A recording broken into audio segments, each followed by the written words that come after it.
The night before our wedding, Stella's first love, Caleb, posted a picture of a sapphire diamond ring on his social media feed.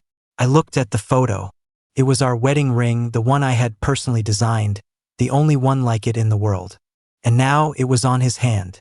I thought about it all night, and the next day, I calmly told her we were through. Stella's face was a mask. Leo, we're getting married. Think this through. Don't do something you'll regret. I won't. Later, Stella called me, drunk, in the middle of the night. Leo, where are you? I can't find you at home. After seeing Caleb's post, I told Stella I wanted to break up. She just stared at me. Break up? Our wedding is in 2 weeks. The invitations are already sent. And you're breaking up with me now? I didn't answer. Instead, I pulled a prepared list of assets from my bag and spread it out in front of her. Yeah, we're breaking up. I don't want anything from you. I just want out. I got engaged to Stella when I was 24 and she was 27. I moved in with her right after. I always thought marriage was a sure thing for us, so over the 2 years we lived together, I accepted all the luxury watches, the fancy cars, the stocks, and the properties she gave me. Now that we were splitting, it was time to settle the score. Stella glanced over the list, her expression unchanging, and tossed it aside. Why? She paused, then added, is it because Caleb wore your ring? I'm sorry, I didn't realize it was the wedding ring. I've already sent my assistant to get it back. You'll have it soon. She was still so calm, but I couldn't hold back my anger. Took me 6 months to make that ring with my own hands. It represented all my hard work and my hopes for our love. After I finished it, I couldn't even bring myself to wear it. I kept it locked in the safe at home, waiting for the wedding day. And yet, I'm out of town for half a month, and Stella just gives it away to Caleb. You have no idea how devastated I was to see that ring on Caleb's hand. And now she just casually says she didn't know. Did she really not know? Does saying I didn't know just wipe away everything she did? I exploded. Enough. This time it was the wedding ring. What's next? Am I supposed to move out of my own bed to make room for him? If that's the case, isn't it better for me to just get out of the way now? At that, she looked up at me, annoyed, as if she couldn't understand why I was overreacting. She started to lecture me. Leo, if this is just about being jealous, it's completely unnecessary.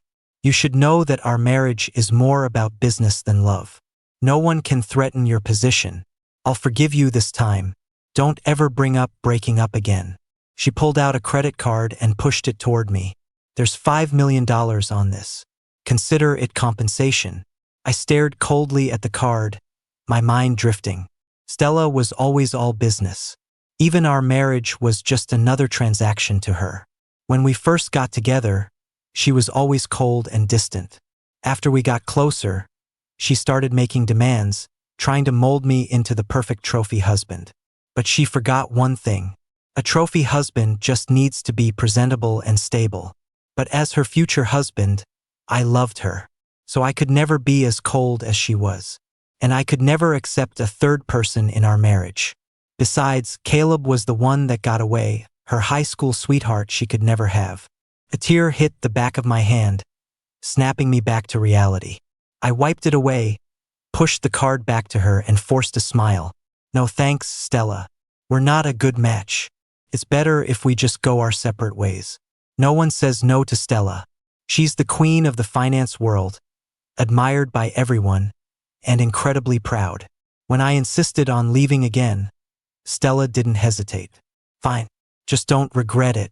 What's given is given. I, Stella, am not hurting for a little bit of money. I picked up the list of assets and took the card as well. Okay. No regrets. I've called a moving company. It might get a little loud in a bit. Sorry to disturb you. Stella lit a slim cigarette, her expression indifferent. It's fine. With that, I turned and left, calling the movers to come inside. Take everything that belongs to a man out of this house. In the bedroom, I packed all the luxury watches and accessories into the safe, then carefully instructed them. Please be careful. There are fragile items in the safe. 3 hours later, the villa felt cavernously empty. I took one last look at the place I'd called home for 3 years. In my peripheral vision, I saw Stella leaning against the doorframe, head down, with a strange expression on her face. I wasn't going to say another goodbye. I turned to leave, but then I saw Caleb arriving. He walked toward me, on the verge of tears, and grabbed my hand. In a whiny, passive-aggressive tone, he said, "Leo, I'm so sorry. I didn't know this ring was so important to you. I just thought it was pretty, so I asked Stella for it. I figured you have so many accessories. Unlike me, I have nothing. I didn't think you'd mind. Please don't be mad. I'll give it back to you right now." He then tried to pull the ring off his finger, but after struggling for a while, it wouldn't budge. His hand was just getting red. I had to laugh. I was so pissed off. This wasn't an apology, it was a deliberate provocation. If he were genuinely sorry, he wouldn't have strolled in here wearing my wedding ring in the first place. This whole act was just for a certain someone's attention. Sure enough, a second later, Stella walked over. She pulled Caleb's hand toward her, her face full of concern. "If you can't get it off, then don't. You'll hurt yourself. How about this, Leo? I'll buy it from you for $3 million. Caleb looked at Stella with pure adoration, his eyes filled with emotion. I stood there in front of them, watching this sickeningly sweet display, and my eyes started to burn with rage. It's not for sale. I designed this wedding ring for myself. Now take it off." Stella frowned, annoyed. Caleb clung to her arm and said in a mock understanding tone, "Stella, it's Leo's to begin with. I should give it back." Then he went to the bathroom, lathered his hand with soap, and managed to slide the ring off, handing it to me. I reached out to take it, but the moment I saw it up close, my anger flared again. "You had the ring resized?" He cowered behind Stella, looking scared. "It was a little big on me, so I had it adjusted. I'm so sorry. I'll find a jeweler to change it back for you right away." I couldn't hold it in anymore. I slapped him across the face. "You made it smaller. How are you supposed to change it back? Caleb, you are absolutely disgusting." "Leo!" Stella screamed, stepping in front of Caleb to shield him. "Don't you go too far. I'm the one who gave it to him. Why are you blaming him instead of me?" I gave her a cold look. I'd almost forgotten about the main culprit. I raised my hand and slapped her too. Stella's face instantly darkened. "You think I'm not disgusted by you? You and Caleb are both disgusting to me. Get out, and don't ever show your face to me again." With that, I walked out with the movers, not giving a damn about the looks on their faces. After I moved into my new place, my best friend Mike came over to help me unpack. The moment I saw him, I couldn't hold back the pain anymore. I hugged him and just sobbed. "Mike, the ring I spent 6 months making, that bastard wore it." He cursed under his breath while patting my back to comfort me. It's okay. It's fine. How about I have someone make you a new one as a gift? Okay?" I cried for a long time before I finally calmed down. The new apartment was a mess. I wiped my tears and started unpacking. The safe was a jumble too, all the accessories had been tossed together. I immediately saw the engagement gift Stella had given me, shattered into pieces. It was a custom tourbillon watch, exquisite and complex, now broken. Just like our relationship. My relationship with Stella was orchestrated by her father. My dad and Mr. Brooke were business partners. When I was a kid, my dad was always taking me to dinner with Mr. Brooke. Mr. Brooke liked me from the start. He'd laugh and joke about me becoming his son-in-law and would tell Stella to play with me. My family wasn't as wealthy as the Brookes, so my dad told me to spend more time with Stella and keep her happy. But she was distant and cold. Most of the time, we'd just sit quietly in a room, each doing our own thing. But as a young boy, I really did like this beautiful, aloof older girl. I thought she'd always be like that, cold to everyone. Until she was 17 and met Caleb. They had a wild romance at school. It was hard to believe. Stella, a socialite groomed from birth, was skipping school and getting into fights for Caleb. To force them to break up, her mom threatened to send her abroad. But Stella stood her ground, saying, "Caleb is the light of my life. I won't be with anyone but him." But Caleb's family background was a mess. His father was a kept man for some rich woman in their circle, making Caleb an illegitimate son. There was no way the Brooke family would let someone like that marry into their family. So Mr. Brooke played his hand. He gave Caleb $30 million and sent him to study abroad, on the condition that he break up with Stella. Caleb agreed, took the money, and disappeared.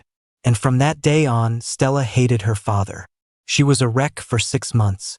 Then, just before her college entrance exams, she suddenly threw herself into her studies and became the old Stella again. Only she was no longer close to her family. When I was 23, I don't know what changed, but she suddenly agreed to start seeing me. From there, things just fell into place. We dated, got engaged, and moved in together. Now, she's at the top of her game, the one in charge of the Brooke family fortune. Her old flame is back in the country, so of course, Stella couldn't wait to rekindle things with him. Tears dripped down my face. I picked up the broken watch and threw it in the trash. If you don't cut your losses, you'll just end up in more trouble. It was time to make a clean break. The next day, Mike and I bought plane tickets and flew to Miami for a vacation.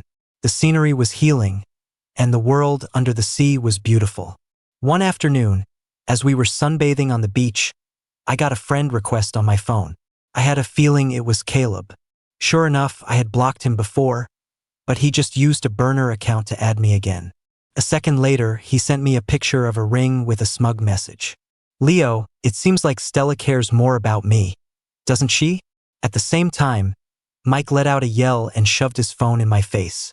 "Dude, Leo, you have to see this. That shameless bastard." I took his phone. Caleb had posted on social media.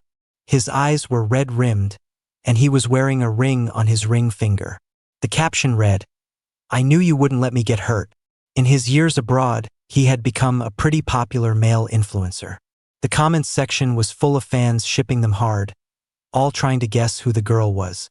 Mike, seeing Caleb's blatant provocation, went straight to the comments and started tearing into him. "Why are you so proud of being a kept man? Your dad was a kept man, and now you are too. Is it genetic in your family?" I took his phone and went to Caleb's profile. It was filled with evidence of his affair with Stella. The earliest post was from Valentine's Day, 6 months ago.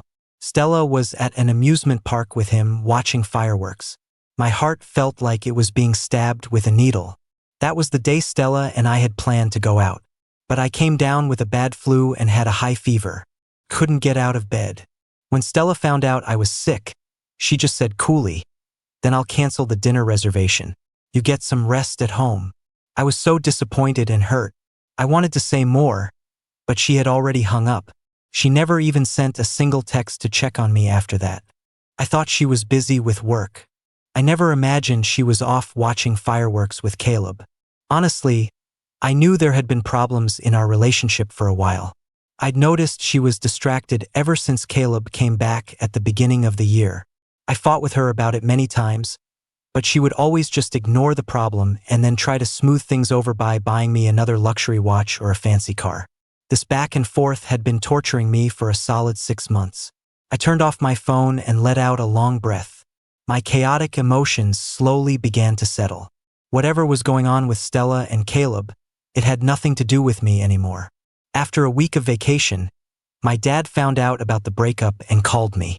He talked for a long time, trying to convince me to stop being difficult. He kept going on about how powerful Stella was, telling me it was normal for a woman like her to have a few men around, and that I needed to be more magnanimous. The most important thing was to secure my position as the Brooke family's son-in-law. His words just made me feel worse. "But Dad, I've loved Stella for 12 years. This is killing me. I can't accept her being with other men." The other end of the line went silent. After a long pause, Stella's voice came through. "My relationship with Caleb isn't what you think. Come back and I can explain." She paused as if conceding. "Leo, you're the only one for me." I went back, but not because of what Stella said. It was because Mr. Brooke wanted to see me. Mr. Brooke had always been good to me, and I couldn't bear to disappoint him. When I arrived at the Brooke family home, Stella was on the sofa, sipping tea and watching the financial news. In the living room, Mr. Brooke took my hand warmly. "Leo, did Stella make you angry again? Tell me and I'll teach her a lesson for you." Indulged, Stella. She looked perfectly composed, calmly drinking her tea. Had she not told her father we'd broken up? After a moment of hesitation, I said, "Mr. Brooke, we've already broken up." There was a sharp, grating sound as Stella's teacup scraped across the table. She turned and stared at me, her face blank. "Are you serious? If you break up with me, what happens to your family's company?" Mr. Brooke was stunned. "Leo, what's going on? Why do you have to break up?" I clenched my fists and forced a reassuring smile. "It's nothing, Mr. Brooke. We're just not a good fit. Thank you for all the help Stella has given our company over the years. As for the future, you don't need to worry about us anymore. Mr. Brooke, I just got back to town. I'm gonna head home now, but I'll come visit again soon." When I got home, my dad threw a teacup at my feet in a rage. "What the hell is wrong with you? Haven't I taught you that it doesn't matter if Stella has other men? You're the main one. Can't you stop being so damn petty?" I pressed my lips together and said nothing. My family owns a small company. We weren't fabulously wealthy, but we lived comfortably. From a young age, my dad sent me to all sorts of business classes, horseback riding, and golf lessons, doing everything he could to turn me into a business elite. His goal was to use me to connect with the Brooke family and elevate our own family's social status. Seeing me standing there silently, he sighed in frustration. You've just ruined our family's future. All those years I spent building connections, was it all for nothing?" He was furious, leaning against the sofa, his chest heaving. I walked over and started massaging his temples. "Dad, I can't live like that anymore," just swallowing my pride. He was quiet for a long time before finally sighing. "Stella is the most decent woman you'll find in this circle." Seeing my dad like this, I felt a pang of guilt. Even though he was obsessed with climbing the social ladder, he was always good to me. I'm his only son, and he poured all his energy into me. "Dad, I'll work hard to give you a better life from now on." I said it gently, trying to soothe him. It made him chuckle.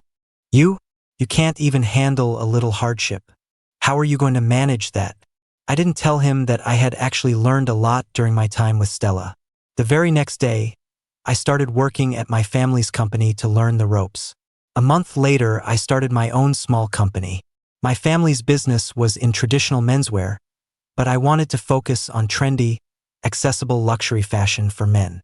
When I was with Stella, I often accompanied her to fashion shows and luxury boutiques. That experience gave me a sharp eye and a good sense of style. In the third month after founding the company, a winter coat from our live stream went viral. My company was off to a great start, but then problems arose. The manufacturer said they couldn't produce so many coats in such a short time. No inventory meant we couldn't ship orders. If we waited too long, customers would get angry and cancel. Just as our brand's reputation was taking off, it would plummet. I called the manufacturer to ask what was going on. The person on the other end was evasive, hinting that I might have offended someone recently. Offended someone? Who could I possibly have offended? I racked my brain until that evening, when I was scrolling on my phone in bed and came across Caleb's account. He was wearing a coat similar to the one from our live stream with a shopping link below it. I was furious. I immediately called Stella and told her to get Caleb under control. After listening to my story, she replied calmly, "What Caleb does has nothing to do with me.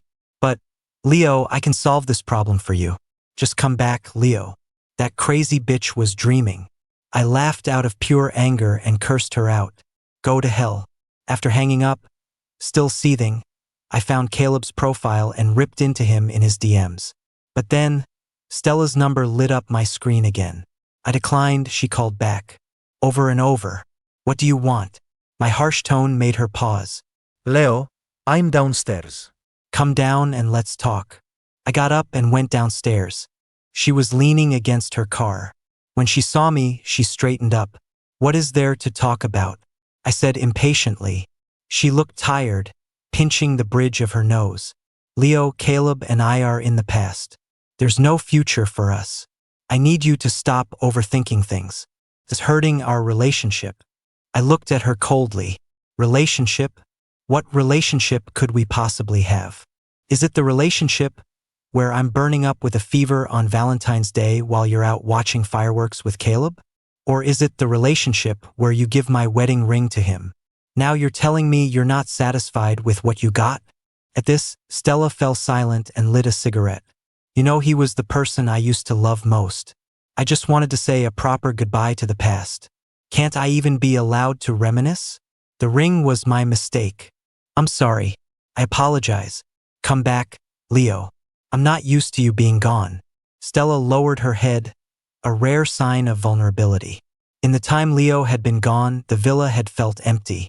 Every time she came home, she was no longer greeted by his happy smile or his gentle voice. She never noticed it when they were together, but after he left, she felt a profound loneliness. She was almost afraid of that empty house. It got to the point where she didn't want to go back to a place without him. Only a place with Leo could feel like home. I just felt annoyed. Stella was so decisive in business, I never expected her to be so indecisive when it came to her feelings. Right now, she was radiating a sense of loneliness, as if she were genuinely sad. I think she really knew she was wrong, but what difference did that make? I had shown her pictures of the ring. She knew it was the wedding ring I had designed. It was always kept in the safe in our bedroom. But she still brought Caleb back to our home, even into our bedroom. She watched as Caleb put on my wedding ring. For a moment, she must have been lost in memories of the past, which is why she let him take the ring. Or maybe she offered it to him herself, as a way to fulfill a long-lost dream from her youth. Either way, it was something I could never accept. And it proved that she and Caleb still had lingering feelings for each other. So where did that leave me? Weren't you two already in the past? What's there to reminisce about when you're with me? Stella, you're proud and arrogant. You never thought Caleb would abandon you, but you were shocked when he took the money and left. That's why you couldn't let him go all these years. You hated him, but you loved him too. At 27, you thought you were over him, so you got engaged to me. But the moment he reappeared, your eyes were on him again. You were engaged to me, but you still let him get close to you. Now that you two are back together, what does that make me? My face was etched with sorrow, and Stella panicked. She pulled me into a hug. Her explanation was weak and pale. No, that's not it. I never wanted to break up with you. It doesn't matter anymore. I shoved her away forcefully. Get Caleb under control. Keep him from disgusting me again, or I won't be able to hold back. And you stay out of my life too. Stella's eyes turned red, full of confusion. Leo, you've changed. You used to love me so much. I stared straight at her. You said it yourself, that was the past. I haven't changed. I just don't love you anymore. Stella froze, then left, looking completely shattered. The next day, the news that the heiress of the Brook Group was officially in a relationship was trending online. Caleb posted about it and even sent me photos of them holding hands, just to rub it in. I ignored him. Then he showed up at my office. Well, if it isn't Leo. Long time no see. I found a spot and sat down with him. What do you want? He gave me a smug smile, slowly setting down his bag and ordering 2 coffees. I heard you started a business recently. Stella gave me some money, and I've been a little bored. How about you sell me your company? Could be a fun little toy for me. My blood pressure shot up. The company I had poured my heart and soul into. A toy for him? If there's nothing else, I'm leaving. As I stood up, he grabbed my sleeve, his face a mask of innocence. Hey, don't be mad. I just wanted to ask, how did you take care of Stella? She can't seem to stop thinking about you. I didn't answer. He stood up and got uncomfortably close. Did you sleep with her? How was it? I had her back in high school. Took a lot of effort to teach her a thing or two, you know. You really lucked out. Are you done? I couldn't listen to another word. I picked up my coffee and threw it in his face. Caleb was drenched, but he just shot me a defiant smile and mouthed the words. You're done for. Leo. What are you doing? Stella. The next second, Stella strode in from the entrance. She immediately put herself in front of Caleb, glaring at me defensively. Leo, I thought we parted on good terms. Why are you still causing trouble for Caleb? I didn't want to deal with them. I turned to leave, but Stella grabbed my arm and yanked me back. Her face was contorted with anger. Apologize to Caleb. I stared at her in disbelief. Why should I apologize? He's the one who started it. Lego. She yelled again, as if her patience had reached its limit. I said, apologize. No one here is going to put up with your attitude. Just then, Caleb reached out and patted her arm. It's okay, Stella. He just got angry and splashed me. I'm sure he knows he was wrong. I'm fine. My eyes were red with fury as I faced off against Stella. She didn't back down an inch, just stared me down. Fine. You want an apology? Finally, I shouted. I'm sorry. Then I violently shook her hand off me. Are you happy now? Caleb told me he slept with you in high school. Said you were bad in bed and he had to teach you everything. Just now, he was asking me if you were any good at taking care of me. Of course not. You're worse than a hooker from a club. Having gotten that off my chest, I bolted. As I reached the door, I turned back. Sorry my ass. I will never apologize to a cheater and a homewrecker in my life. You two are perfect for each other. Stay together forever.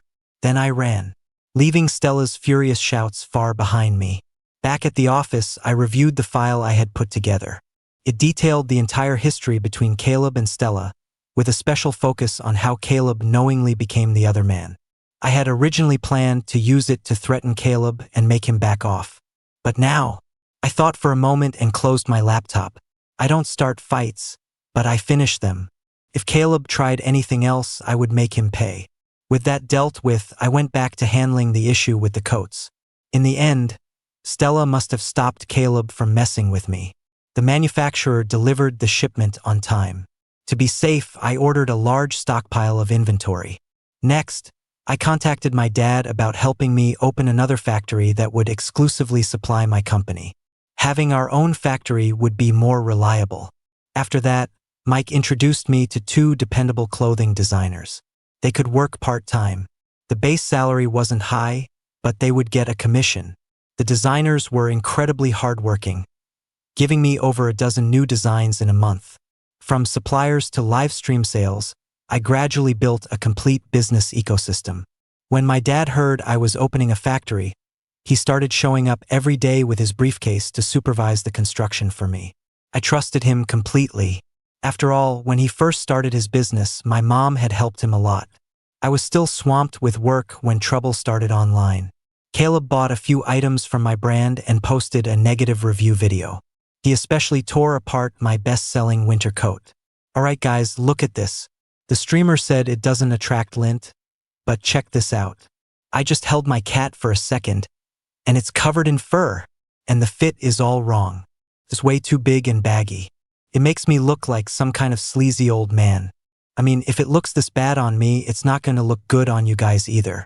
Stay away. Don't buy it. And these pants, oh my god. They're already falling apart, and I haven't even worn them. The quality is so bad. Look at these loose threads. Finally, at the end of the video, he demanded, Leo's style. I want an explanation. You're tricking consumers by calling this accessible luxury. A coat for $899, but the quality is this terrible? We want justice. Give us our money back. I watched the entire video with a cold expression. The comments section was a cesspool of hate. A wave of people flooded our live stream, spewing filth, their target clear. The male host on our stream was on the verge of tears, his voice cracking as he tried to present the products. Our back end was flooded with return requests.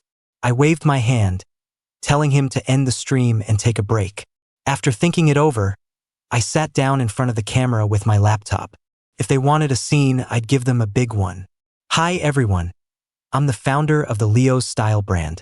I don't agree with the review from the user It's Me Caleb, and I believe it's slander. First, let me explain the relationship between us. He and Ms. Stella of the Brook Group recently went public with their relationship, to much fanfare. Unfortunately, Stella is my ex-fiancée. We were engaged for 3 years. Right before our wedding, Mr. Caleb knowingly became a homewrecker, stole my fiancée, and took my wedding ring. As soon as I said that, the comments section exploded with question marks. Whoa, what a story. This is some serious drama. Keep talking, streamer, don't stop. I didn't see this plot twist coming. I knew it. Caleb has always been a rich kid who wears clothes that cost thousands. Why would he suddenly be reviewing such a cheap brand? With the tide of public opinion turning, I carefully explained the entire dispute between us. My social media manager was quick on the uptake. As soon as I finished, he had a video clip edited and posted. Shocking. Million-follower influencer is a homewrecker? The internet loves nothing more than drama. In an instant, the video had tens of thousands of views. An hour later, it had 50,000 likes, but the number of shares had already hit 170,000. My manager's eyes were glued to the analytics, wide with disbelief. This is a tidal wave of traffic. A tidal wave. Leo, we've gone viral. Leo. We've gained 50,000 followers. Where's the host? Has he recovered? Quick, get back on the live stream and sell. Now, we'll call it the Real Deal's Closet. We'll specialize in taking down the other man. His shouts ignited a fire in the whole team. The host was back in front of the camera, selling with renewed passion, and the hype team was on another level. All right, guys, take a look. This is our best-selling winter coat, the very one the other man used to slander our boss. First, let's talk about the fit. Guys, is this coat sharp or what? Sharp. Is the other man despicable? Despicable. So are we buying this coat or not? Buy. The host beamed and turned to show off the coat, continuing his pitch. That's right, guys. This is the Real Deal's Closet.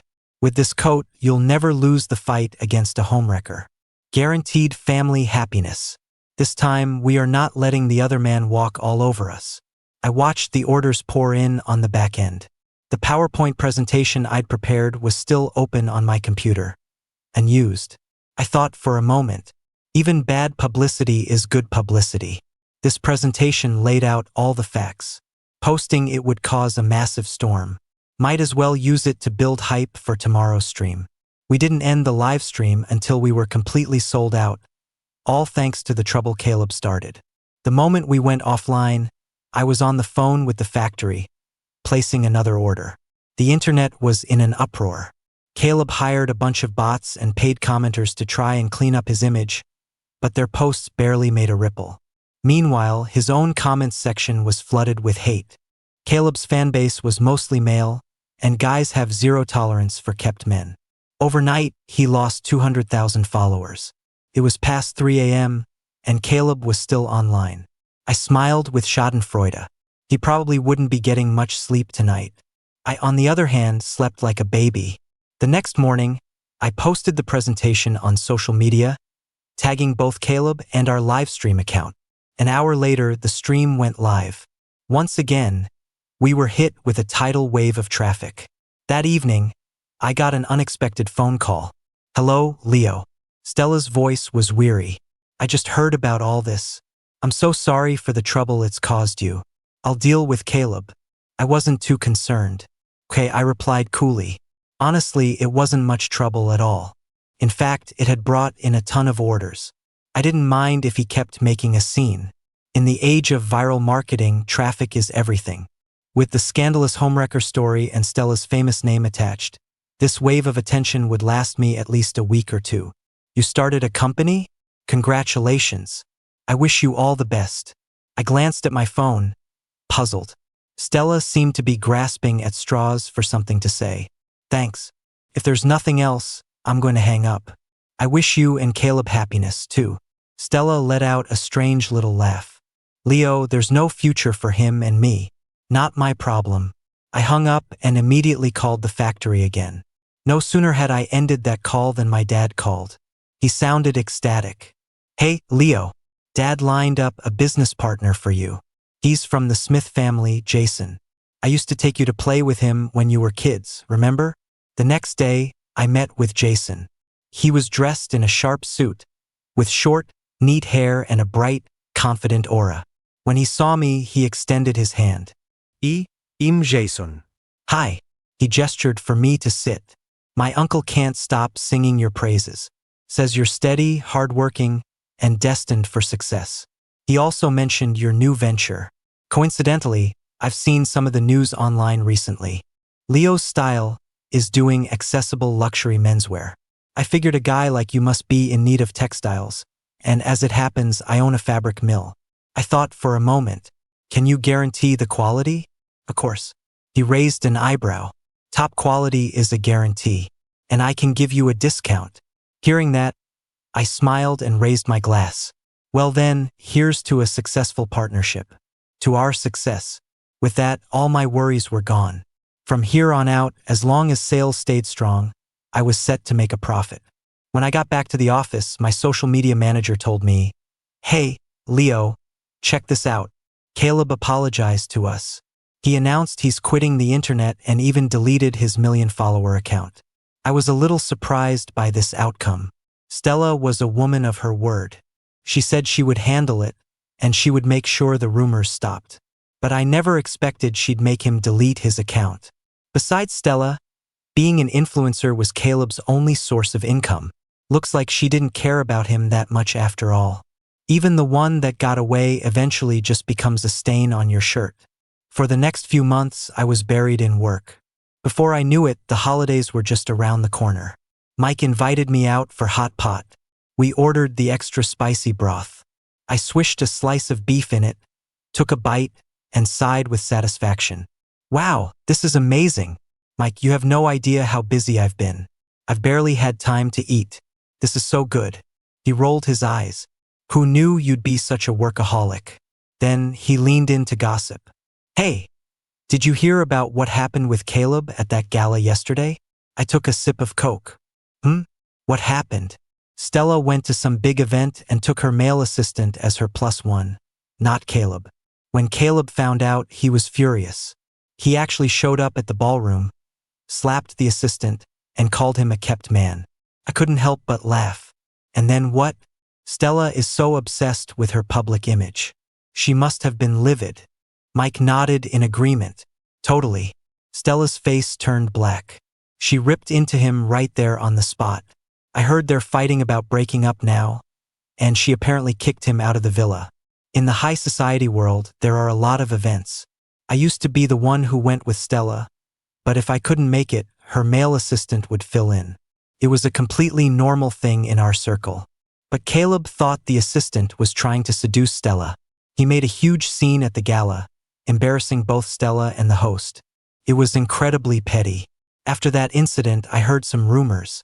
Stella apparently despises manipulative men. When she found out Caleb had set me up, she left the country for work and gave him the cold shoulder for a long time. During that period, the Brooke family was also giving him a hard time. Caleb had to swallow his bitterness in silence. Anyway, with all their drama and fighting, their feelings for each other faded. It was nothing like it used to be. After dinner, Mike and I went to a bar for a few drinks. I never expected to run into Stella there. She was sitting alone at a booth, drinking by herself. Her eyes lit up when she saw me, and she gestured for me to join her. Care for a drink? Before I could even sit down, she had opened a new bottle and pushed it toward me. I shook my head. No thanks. You have a boyfriend now. I'm afraid Caleb will show up and slap me. She was silent for a moment, then said flatly, we broke up. In that case, we have no reason to be drinking together. I grabbed Mike and left. We had just sat down at another table when my phone buzzed. Stella had sent me $5.2 million. Mike was speechless. What the hell is she trying to pull? Doesn't she know that affection that comes too late is worth less than dirt? I ignored it. She was acting crazy. I immediately transferred the money back to her. Mike and I drank until we were good and buzzed, then stumbled back to our hotel and passed out. I was woken up by a frantic call from my mom. Her voice was shrill. Oh, thank God you finally answered. Stella got into a car accident. Get yourself together and come to the hospital. I'm waiting for you at the entrance. Hurry. I froze. Un car accident? Did karma really work that fast? I was bored, waiting in the car at the hospital entrance. My mom had rushed me, but she was the one taking her sweet time. I'd already been here for over half an hour. A little while later, she and my dad finally showed up, their trunk loaded with gifts. I got out and grabbed 2 of the boxes. I'm freezing. Let's go. Let's go. Let's go. What floor was it again? The 6th, I think. When we got to the hospital room, the only person there was Caleb. Stella was out getting some tests done. When he saw me, his eyes were red and swollen. He lunged at me. "You bastard! This is all your fault. You just won't go away." My dad stepped in front of me and shoved him back. "Who is this lunatic? Why are you trying to hit my son? Security! Security! Get this psycho out of here." He put his hands on his hips and started yelling. Caleb, who had been pushed to the floor, screamed at me. "If it weren't for you, Stella would never have left me. It's all your fault for seducing her. Why did you have to get in the middle of our relationship?" I was completely baffled. "Weren't you the one who took the money and left her? Now you have the nerve to blame me? And for the record, you're the other man." "Other man?" My dad picked up on the keyword and whipped his head around to look at me. "This is Stella's first love?" I nodded. "Yeah." The next second, my dad charged forward, grabbed Caleb by the hair, and slapped him hard across the face. "You bastard! How dare you ruin my son's marriage? Damn it, it took me forever to get them engaged. I was finally about to elevate our family status, and you ruined it at the last second. How dare you bully my son? How dare you destroy my family's future?" My dad kept hitting him as he yelled, and Caleb cried out in pain. He shouted back angrily, "You think Stella is some kind of saint? She wants to have her cake and eat it too. If she had been faithful, could I have gotten between you? Go blame her." He wasn't exactly wrong. After Stella and I broke up, I did some digging on Caleb and found out he was a professional gigolo. He could have had a great future after taking the money, but after he went abroad and broke into the upper class, he found a rich older woman and became her kept man. He spent years in a foreign country, jumping from one benefactor to another, until he messed with the wrong person and got caught by her husband. The husband was furious and threatened to destroy him. Caleb got scared and fled back to the country. Not long after he returned, he hooked up with Stella again. Let me tell you, Stella got into that accident protecting me. She cares about me deep down. She could never let me go. "You can't compete with me." Before he could finish, my dad slapped him again. "My son might not be able to compete with you, but I can sure as hell beat you." I frowned at the chaotic scene. Seeing that my dad had let off enough steam, I stepped in and pulled him back. "That's enough, Dad. We're in a hospital." My dad reluctantly stood up, giving Caleb one last kick for good measure. As he straightened up, he suddenly froze. I followed his gaze and saw Stella in a wheelchair. Behind her stood her entire family. I had no idea when they had arrived or how much they had seen and heard. My dad quickly recovered and said with a laugh, "Oh, I heard Stella got into the accident because of this guy. I was just teaching him a lesson for her." As he spoke, he tried to hide behind me, looking guilty. Beating someone up in their hospital room really wasn't a good look. I thought Stella would be furious, but she just looked at Caleb coldly. "Get out. I don't want to see you again." My dad and I exchanged a look. The family's butler immediately stepped forward and started dragging Caleb out. He clung desperately to Stella's wheelchair, refusing to leave, crying out, "No, Stella. you can't do this to me. You can't kick me out. I love you so much." But how could a professional gigolo know anything about love? If he loved anything, it was Stella's money. Stella reached down and pried his fingers off her wheelchair, one by one. Her expression was cold and determined. The sounds of his crying faded down the hall. Stella looked at me. "All of you, please leave. I'd like to speak with Leo alone." Everyone in the room had different expressions, but in the end, they left us alone. I watched her as she hung her head, gathering her thoughts. I had a pretty good idea of what she wanted to say, so I spoke first. "Stella, don't tell me you want to get back together." After a long silence, she mumbled, "I do. Leo, I was only with Caleb to spite you. We were never right for each other. Can you forgive me?" I had to laugh. "Spite me? You were just frustrated because I rejected you, so you used Caleb to make yourself feel better.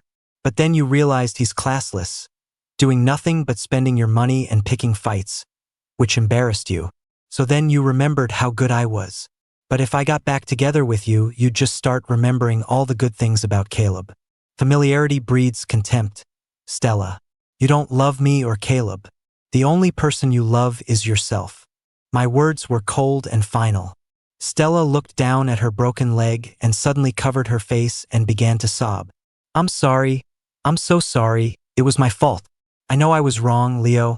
Seeing her like this, the anger that had been coiled up inside me finally dissipated. I let out a long sigh. Stella, don't say things like that anymore. It makes your love and affection seem cheap. I finished speaking and turned to leave. As I passed her, she grabbed my hand. I stopped, but I didn't turn around or say anything.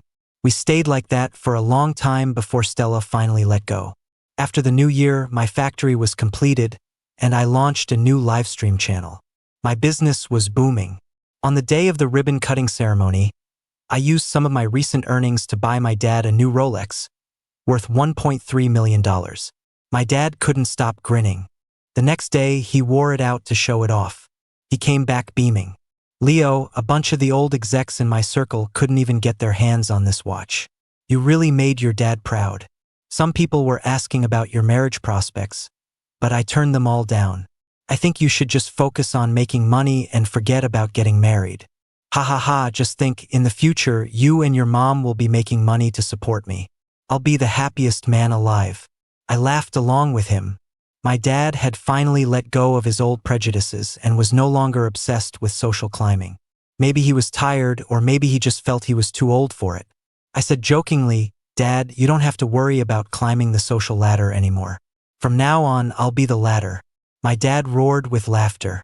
Suddenly, his expression turned conspiratorial. You remember that Caleb guy? Oh man, let me tell you, his life has been a wreck recently. The guys were talking about it today.